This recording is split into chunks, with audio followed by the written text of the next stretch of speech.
YouTube, what is going on? CJ here, back again with another video.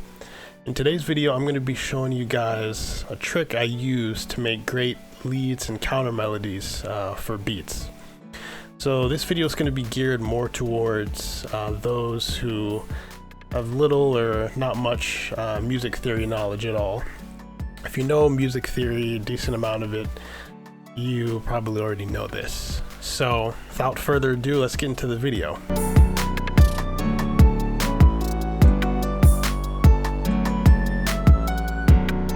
So guys, I'm going to be dividing this into three separate parts, or kind of three steps that are needed to make this work.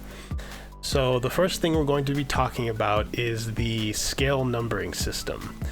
You may hear musicians in group settings when they're playing together, they might shout out numbers like 1, 5, 6, 4.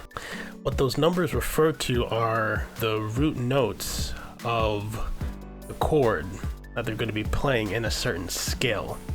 So what I'm going to do is put a like a piano on the screen, and I'm going to give you guys a visual to explain what I'm talking about. So for this video, for the sake of simplicity, I'm going to be sticking in the C major scale, no flats or sharps, all the white notes, so pretty basic. So a common chord progression in jazz is the 2-5-1 chord progression. So using the C major scale, what does that mean? Well, the first note of your scale is going to be your 1. So every scale starts on the 1, and then you simply count up from 1 through 7. Then the next note after the 7, or 8, or your 1 again. That would be C, your 2 would be D, your 3 would be E, so on and so forth, until it repeats.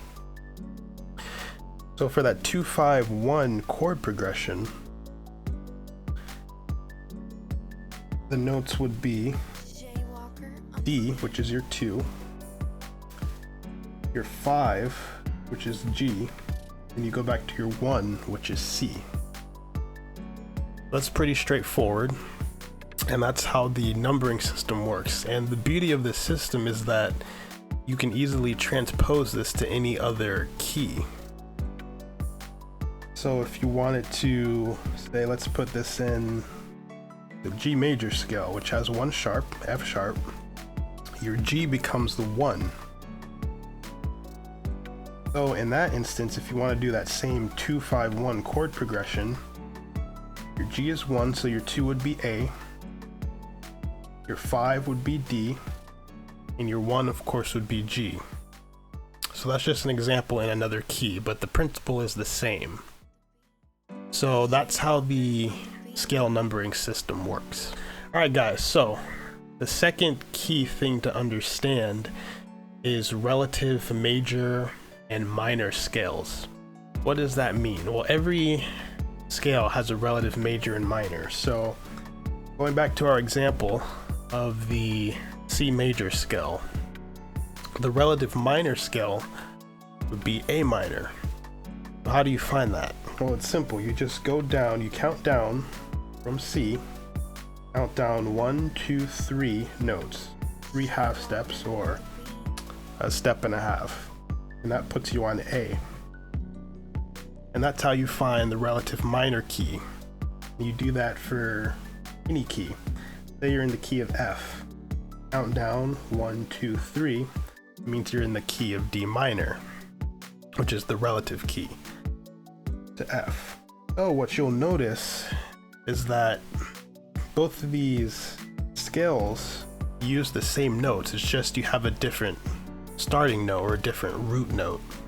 With the A minor scale, your A becomes your 1, your B is your 2, the C is now your 3 note, so on and so forth all the way up the scale. So that's how the relative major and minor works. Now let's get into the third and final step. You might be wondering where all this is going.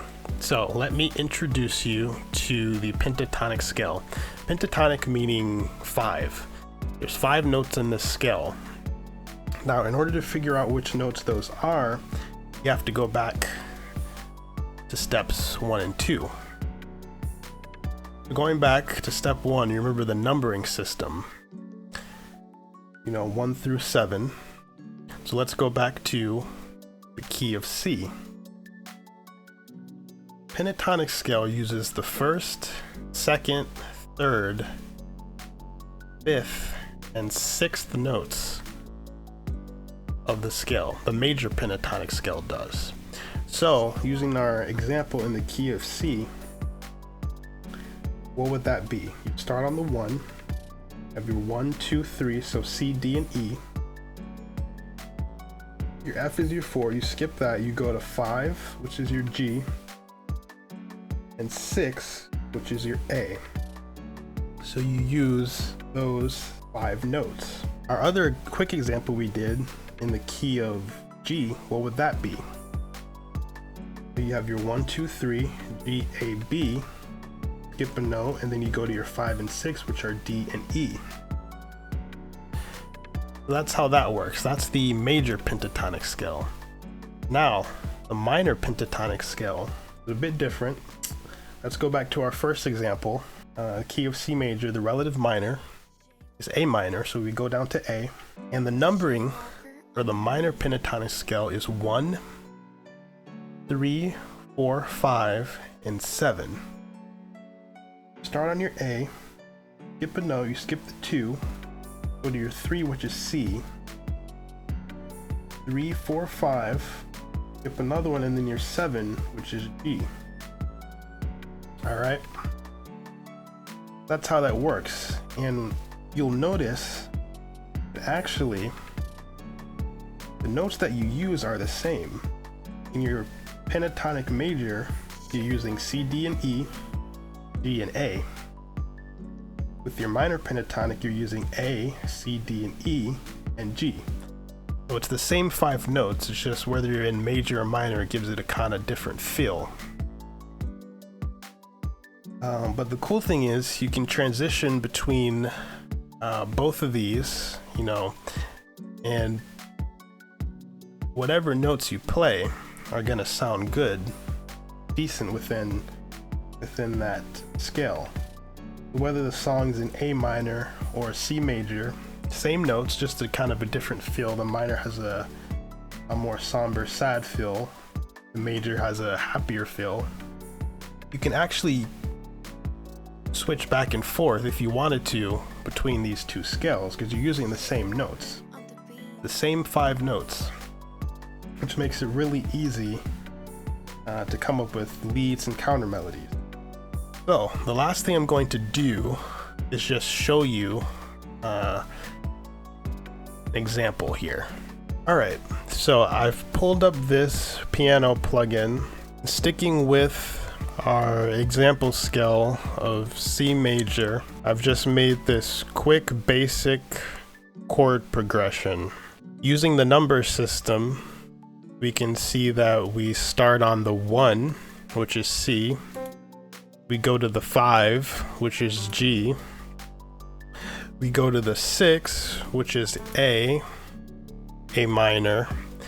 And then we go to F, which is a major, F major, or the 4. So our progression is 1, 5, 6, 4, and it sounds like this.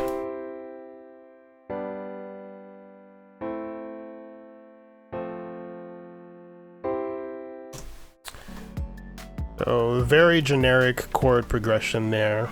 But the purpose of this is just to show you what you can do with this pentatonic scale. So I'm gonna let this play, and then I'm gonna start with just the major pentatonic. So I'm gonna be using C, D, E, G, and A. Those 5 notes. So here we go.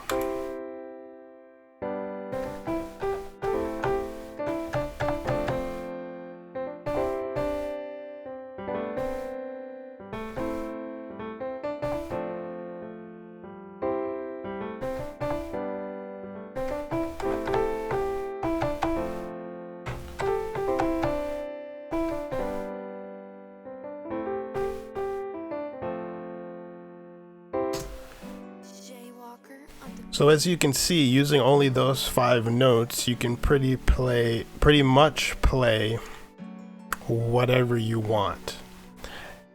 Now, as I was saying, you can use the minor pentatonic scale as well.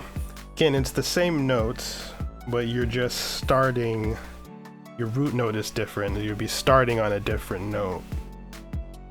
But you're gonna get the best results when you kind of mix and match, go back and forth between the two. And it's best to use multiple octaves as well. It kind of gives it more variety. So here, I'm gonna play this again and just kind of use the minor pentatonic scale. Same notes as the major, but I'm gonna be keeping the A kind of as my root and my anchor.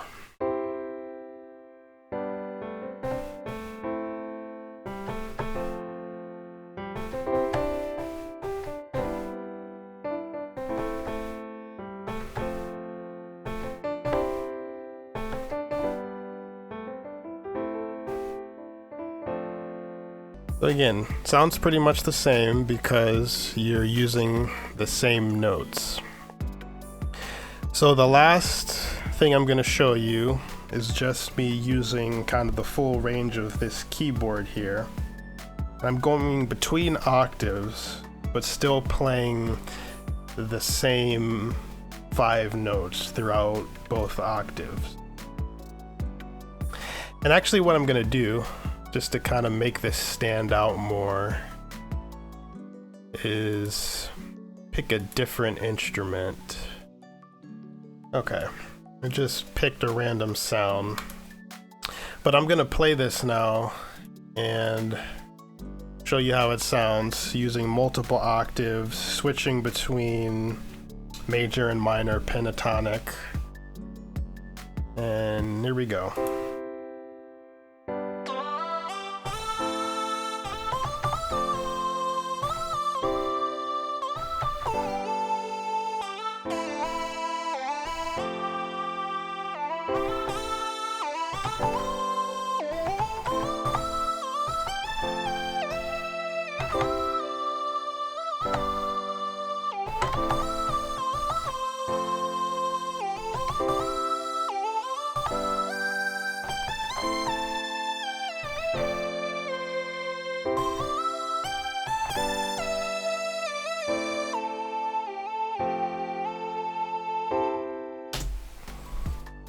And again, some of that's a little off. There's a little latency trying to play while recording. But I hope that makes sense. But again, the beauty of this is being able to do it in any key. As long as you know the notes of the scale, you can find which 5 in the major pentatonic, the 1, 2, 3, 5, and 6, or the minor pentatonic 1, 3, 4, 5, and 7, and then you could just play around with it. You play random notes. As long as you're using those 5, it's gonna sound good. Alright guys, so that's gonna do it for this video. Hope you guys learned something. If you did enjoy, please leave a like, subscribe, and leave a comment down below. Let me know what other videos you guys want to see. And make sure to follow me on my social medias down in the description below. I will see you guys in the next video. Peace.